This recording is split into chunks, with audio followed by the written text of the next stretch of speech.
Sing me a song of a lass that is gone. Hello and welcome back to the channel. If you're new here, my name is Kaylee and today is Tuesday, so that means it is Outlander Day. Every single Tuesday I bring out a different Outlander related video to help us all get through Droughtlander. Now if you're wondering what Droughtlander is, it's the time of the year or the period of time that we have to go without a new release of Outlander every single week, meaning the new TV show hasn't come out yet or a new book hasn't come out yet, and we're all just sitting waiting patiently. Today though, I want to discuss season 1 episode 5, which was called Rent. Now this episode was one of my absolute all-time favourites. That's what I like about it, or what sort of stuck that part of the episode out for me.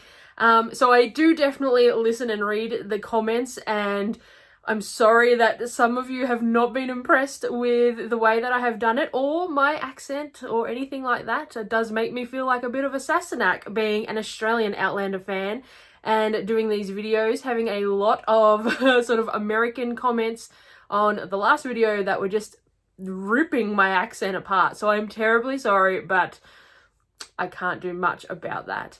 So let's talk about the episode Rent. Now, as I said, this is a fantastic episode and it's more of a locational episode, meaning that they're pretty much traveling throughout the Mackenzie lands collecting the rent for Colin Mackenzie.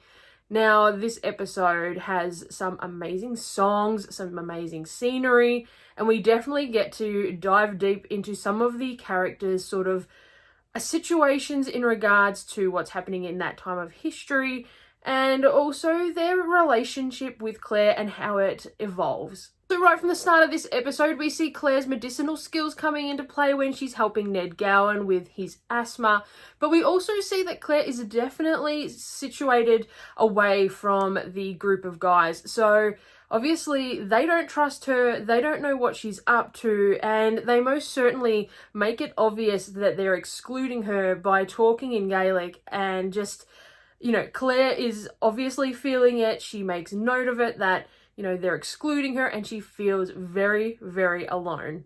So as I said earlier, some of the songs in this particular episode are my favourites. Now, when the lovely ladies are doing the wool whacking and they're singing the song, which used to be able to be found on like Apple Play and Apple Music and things like that, but it's since been taken down, but it's one of my all-time favourite songs, and you hear all the women singing along. It's just spectacular. One of my favourite scenes throughout the entire first season. Now, whilst here though, we also meet a particular man who sort of is very much a standout. Now, we can tell obviously straight away by his accent that he's English, and he inquires to make sure Claire is okay, and just, you know, he knows something is off in the Claire and Dougal, or Claire and the clan sort of travelling relationship, and he asks, is she okay? At the time though, when he's speaking to Claire, it's not obvious that he's a redcoat until he pulls out his red coat, and, you know, we know exactly who he is, but Claire at that point is yet to find out. We also see a bit of a softer side to Dougal as he is going around picking up the rent. You see him have more leniency towards tenants and understanding that, you know, these are his clansmen, and he's not just this brute sort of guy going around. He definitely has compassion for the tenants and for his fellow men. I love that this part is played out, and then, I mean, it is sort of contradicted with the fact that he then uses Jamie's scars to rally them and collect money, which we later find out for the Jacobite cause. But during this, you definitely see that Dougal has a softer side towards the tenants, at the very least. At least that's what I picked up on this part. I mean, look, Dougal, I don't know, you can never pick with Dougal. I mean, look, sometimes he's a brute, but he definitely had his clan and the men and the Scottish pride. It was his number one, obviously. He was very dedicated to the cause, and when you look at history, you think, oh, of course he was, and he's not that, you know, he was just fighting for what he believed in. But then you see Dougal and he's being nasty. It's like, love to hate, but love him.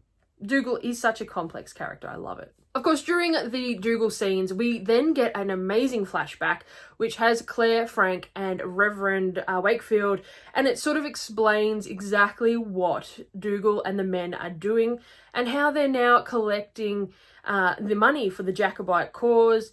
I love that they threw that in, because if you are someone that does not have an idea about the Scottish or English history, you would be sitting there going, what is going on? What, like, okay, what's happening? Is he stealing money? So I love that they threw that in to just really put it on track that no, he's just he's collecting money for the Jacobite cause. It's to start an army, to help the army, to put what he believes is the rightful king back in place. Now, like every single episode, there's always a little bit of Jamie and Claire love spark, especially in this season. And when Jamie is, well, caught or, you know, is asleep at Claire's door, you definitely see that he's protecting her. He is caring for her. You know, it might not be at the level that we're all ready for yet, but he's most certainly protecting her. And it's pretty obvious by this point that he has a soft spot for Claire, if nothing else, just a soft spot. As time goes on, we know he's in love. What is any good Outlander episode if it does not have some sort of fight scene in it? And when the fight erupts in the tavern after the men have been caught calling Claire a whore by Angus and Rupert and Dougal and Murtagh, they jump in and the fight erupts. Now, Claire at the time just thinks they're all brutes and has no idea what was being said, as they weren't speaking in English. Once she finds out, though, as she's helping them all repair their cuts and bruises, that they were actually defending her honour, and in fact, you know, in Murtagh's words, the only people that can sort of bag Claire are them, and God help anyone else who does. It definitely shows that she is becoming more accepted in this group, because even if she was just there, like, it's clear that they are now starting to get a soft spot for Claire, and just, I love it. I love that it starts to turn around and be more that, you know, she's a part of their group. And then, of course, we see her having a joke with Rupert, and you sort of have that tense moment of, have you said too much? Is Rupert going to be angry? But no, he laughs at her joke, and it's like full circle. We've started the episode where she's a complete outsider, and now we've come around and she's slowly starting to be one of them.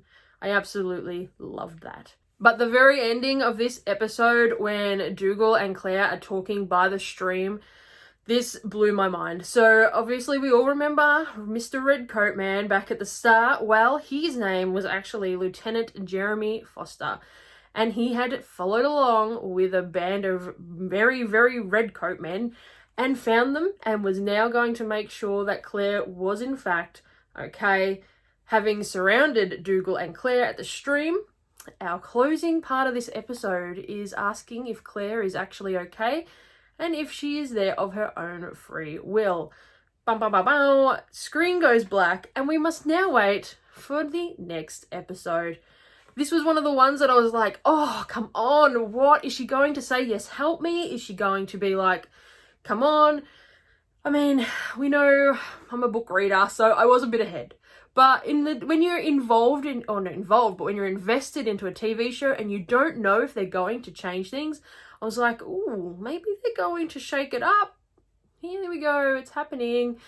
But we just had to wait and see when the next episode came out.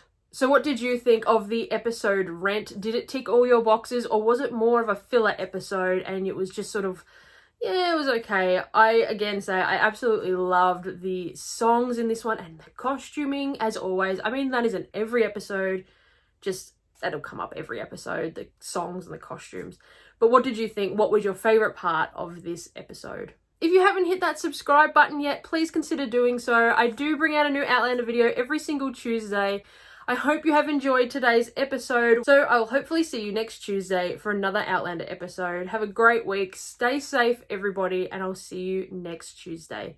Bye. Sing me a song of a lass that is gone.